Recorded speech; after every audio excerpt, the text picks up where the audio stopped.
The Avengers radio series, a cultural phenomenon in South Africa back in the 1970s. South Africa was a country with no national television service. It wasn't until 1976 that the country would get its first taste of television broadcasts. But before that, radio was the primary medium of entertainment and information for the masses. This was the context when The Avengers, a British spy-fi series, made its debut on South African radio and became a cultural phenomenon. The Avengers was a British television series that originally aired from 1961 to 1969. The show revolved around the adventures of John Steed, a suave and sophisticated secret agent, and his various female associates. The series was a unique blend of traditional spy thriller elements with science fiction and fantasy, which set it apart from other shows of its time. While the series was hugely popular in the UK and had also made a significant impact in the American markets, being one of the rare British series given a network transmission slot, it was virtually unknown in South Africa. This was primarily due to the lack of a national television service in the country until 1976. However, as a film series, The Avengers was able to gain some exposure in South Africa through film rentals. But it was the launch of the radio series that truly brought The Avengers to the masses in South Africa. Come and listen at www.myclassicradio.net. Bob Elliott and Ray Goulding present the CBS Radio Network.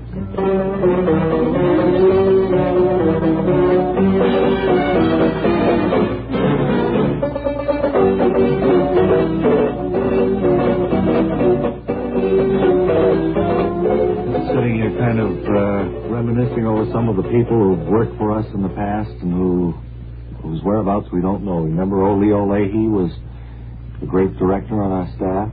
Yeah, that's right. I've forgotten him. And, Webley Webster. Remember he used to be with us? no, Webber, still with us. E. Carrington Lump was another one. Yeah. How about Carly Fat Chan? Yes, they've gone on to much bigger things. We're not hear so much from them, but they're doing well. Yeah, and who was it? Sherman L. Sturley. Yeah. And, well, let's not bore the folks with our reminiscences. Let's get along to a remote broadcast that we've arranged right down here on 52nd Street, which is just outside the studio door. Wally Ballou is out there, is he? Yeah, good. All set. Come in, please, Wally Ballou. Wally Ballou, winner of 25 Diction Awards, greeting you from 52nd Street, outside the CBS radio building here in Midtown Manhattan, where we're going to ask the question of the day to people that will stop. And the question today is, what's the nicest thing that could happen to you this week? How about you, sir? Could you come over to our microphones, please? Yes, sir. I'm Wally Ballou of the Bob and Ray Show. Oh, you're with the Finley Quality Network? No, CBS. Right. I suppose a guy could shovel $1 million in my lap. I don't think that's going to happen, though. Well, no, when I said the nicest thing could happen, I meant something within reason. Oh, let's see. The nicest thing that could happen. Oh, hey, I know. What? I'd like to see Al Sturdley fired for his job so I could move in and take over. Boy, that'd be nice. Well, it would be so nice for Al Sturdley, though, whoever he is. Let me tell you something. If Al was here and you asked him the same question, you know what his answer would be? He'd want you fired. That's right. That's just what he'd want. Well, I guess it's dog eat dog. That's all I have of it. The perfume business is one of the roughest, most cutthroat industries around today. Brother, if you can help it, stay out of the business. I will, sir. It's using your head. Let's move over here to a lady. If I can have a little more wire on my microphone there, Joe Alonzo, please. Thank you. Ma'am? Yeah? How about you? What nice thing would you like to have happen to you this week? Well, I think the nicest thing would be if somebody would blast a tree stump out of the ground in my backyard. Haul it off free. That would be the nicest thing that could happen to you. Well, I can't wish the tree stump away, you know. Well, why is it so important for you to get rid of the stump, ma'am? Because I'm sick of it. If I knew anything about dynamite, I'd do the job myself. Uh-huh. Well, I hope a tree stump removal man comes into your life soon. Fat cow cans. All I meet are bridge players. Thanks for talking with us, ma'am. I'm looking around the crowd gathered about me as I stand here on 52nd Street. How about you, sir, over there in the back of the audience? Well, the nice thing, Mr. Elliott, has already happened. Hello, please. Ballou, Wally Ballou. Oh, yes. Last week I passed the bar examination in this state, and at the end of this week I'm scheduled to try my first case in court. Well, congratulations, Yes, sir. I hung out the old shingle, and I'm in business. It's a marvelous feeling. I think everyone should go out and pass a bar examination. The feeling really is that nice. When you get your client acquitted, it's really round out a pleasant week for you both, I know. Ah, yes. I've been meaning to discuss a few things with my client, but I've been feeling so good that I just haven't gotten around to it. Uh-huh. Just to be in a courtroom with the county prosecutor working my client over is, well, it's going to be something. You mean watching an experienced legal mind at work, huh? That's about it. I intend to keep my mouth shut and my eyes and ears open. Well, that should do a lot for your client, sir. Oh, I'll probably benefit from the experience far more than he will. Well, I'm sure of it, and thanks for chatting with us. I see they're signaling from the window upstairs that my time is just about up here on the street. No, they're going to drop a piano from up there. Oh, they're going to drop a piano from up there, and that means that I'd Get better out of move the way. out of the way. This is Wally Ballou returning it to our studio. Yeah. Hope he made it. Now, friends, to step out of character for just a moment, as Bob Elliott, I'd like to... Oh, wait, I'm Bob Elliott. You're Ray Goulding, right? I'll buy that. I'd like to ask if you've ever heard of radio stations that broadcast nothing but static and interference. I know you're saying some of your local stations, maybe. Well, no, I'll tell you. The communists have quite a few of these called jamming stations, and they try to prevent Radio Free Europe messages from reaching those in Soviet satellite countries. But it's a hopeless task for them. The truth broadcasts of RFE penetrate powerfully through the Iron Curtain anyway. And with the summit conference approaching, would you spend $1 or even less to help make sure those captive peoples get accurate reports about the conference? We hope you would, and we hope you will. Send your contribution to Radio Free Europe, to Crusade for Freedom, care of your local postmaster. And now, stand by, boys and girls, because we've got big news. That's right. 34 hours of fairy tales, legends, Mother Goose rhymes, children's classics. It's the Bob and Ray Story Records for Children Between the Ages of 4 and 7 Club. Think of it. 34 hours of fairy tales, legends, Mother Goose rhymes, and children's classics. Alice in Wonderland. Good place you said that, Ray. Winnie the Pooh, Black Beauty, Peter Pan, and a host of other storybook people and animals your children will quickly come to know and love. And don't forget that insanely low price of $3 for all this wonderful stuff. Shall we play a sample record, Ray? Sure. Let's play number 1 in the series, Bob. Okay, parents, here's the first record from the Bob and Ray Story Records for Children Between the Ages of 4 and 7 Club.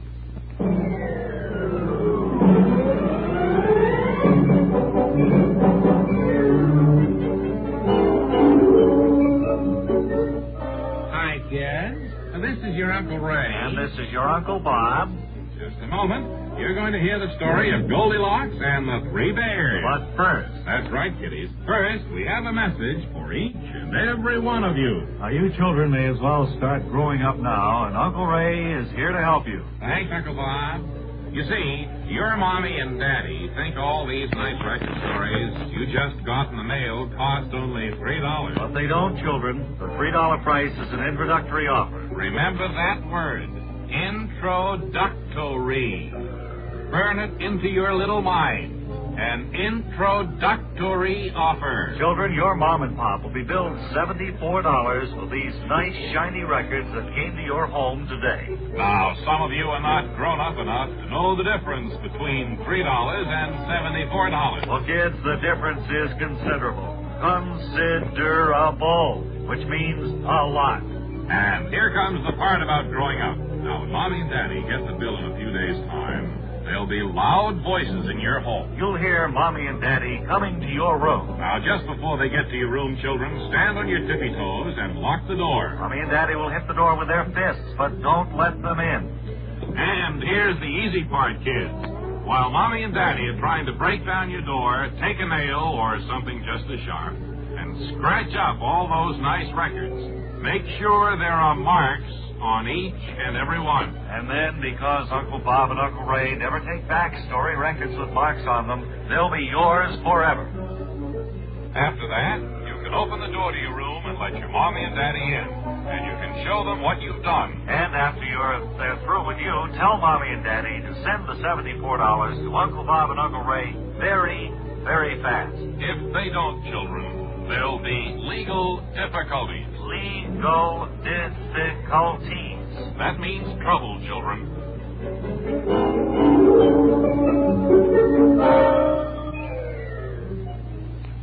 All right, thank you very much. I hope you kids will all send for that. 74 fish in the mail. Now then, let's take a look at... Going to have a little refreshment time. Oh. Pepsi-Cola refreshes without filling. Why? Because it's truly light. Charlie, you're forgetting something. Wait, Kay, there's more. Yes, ice-cold Pepsi is the delicious refreshment that goes great at a picnic or a party. But, Charlie... And Pepsi goes fast. People like it, so keep plenty handy. There. Oh, you did fine, except for one thing. Well, I mentioned lightness and how Pepsi refreshes and how fast it goes. You left out Pepsi sociability. You know the Be Sociable song. But, Kay, I can't sing. I can. Listen. Be sociable, look smart, keep up to date with Pepsi. Drink light, refreshing Pepsi. Stay young and fair, debonair, be sociable, have a Pepsi. Well, at least I can say this. Pick up an extra carton of Pepsi today. Please do. Tonight's audience question and answer period will be turned over to various members of our studio audience who have been invited back in order that they may explain their expense accounts.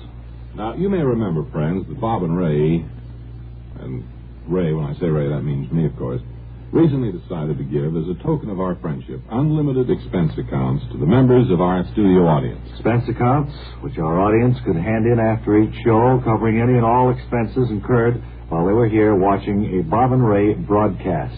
Naturally, we didn't expect this to run into much money. How much can you spend in 15 minutes when you're seated in a radio studio with the doors locked? Well, some people have taken advantage of Bob and Ray. That's me and Ray sitting next to me. Hi. They've turned in expense accounts which we feel are padded, not legitimate. Others, however, like Mrs. Natalie Grundage of Point Falls, Oregon, played it fair and square with Bob and Ray. Mrs. Grundage turned in an expense account of 60 cents for a peanut butter sandwich in a Malden. Now, Bob and Ray are happy to pay this expense account. Happy indeed. However, there's a Mr. Malcolm Merkridge, and is he here, please? My lawyer is listening, too. Let me start off by telling you that... Well, Mr. Merkridge, you turned in an expense account for $80.40 for drinks incurred during the Bob and Ray show. Now, we don't allow drinking in the first place. It wasn't here. It was in the bar downstairs. But it was during your show. Well, I think you'd better explain in more detail if you can. We can't just... I don't like that if you can. Well, can you? There's an insinuation I don't like. Anyway, I had this out-of-town buyer visiting me, and he wanted to see a show, and the only tickets we could get was to yours. So you came here with this out-of-town buyer, right? Right, and the show opens with this Kent Ferdley fellow, I remember. Oh, he's not with us anymore. Oh. Then you had a Lawrence Bechtenberger story. Yes. And my friend doesn't dig flying saucers, so he said, let's go out and have a blast. All right, so you snuck out and you went downstairs to the bar, You huh? guessed it. Well, how could you drink $80 worth in 15 minutes? It's ridiculous. Well, let me put it this way. The fella is not a teetotaler. You know? Well, that's still an awful lot. $80, 15 minutes. Well, maybe it wasn't 15 minutes. I know the late news was on when we left the bar, but we got the idea while we were here at your show, so I deem it legitimate. Well, unfortunately, if we make an exception in your case, others are going to take advantage of us, too. Now, we decided to allow you $1.20 to take care of the chasers. Boy, that's some expense account. Big That'll deal. be all now, sir, if you'll let Miss Rosalie Rhesus sit down here. Rosalie? Yes, back here behind the giant Bob and Ray palm tree. Well, Miss Rhesus, you've turned in an expense account for $147.96 for travel expenses. Well, my girlfriend and I visited your show on February 12th. While seated here, we discovered that we had lost our tickets to another program. And, well, that doesn't explain the $147.96 travel expenses. That was my girlfriend's idea, and she thought we might have left them at home. So we live in Wilkes-Barre, We called the airport, we flew home, found the tickets, we got the idea here at your show, Well, and I that's think not a legitimate claim. we gave you a break, we flew tourists. All right, well, we'll award both of you 74 cents, which will easily buy a large towel to cry into, and I think that's all the expense account. We wanted Mr. Frank Perrott to remain, too. We want to go over his account. Do that off the air. We'll be back to say so long in just 10 seconds.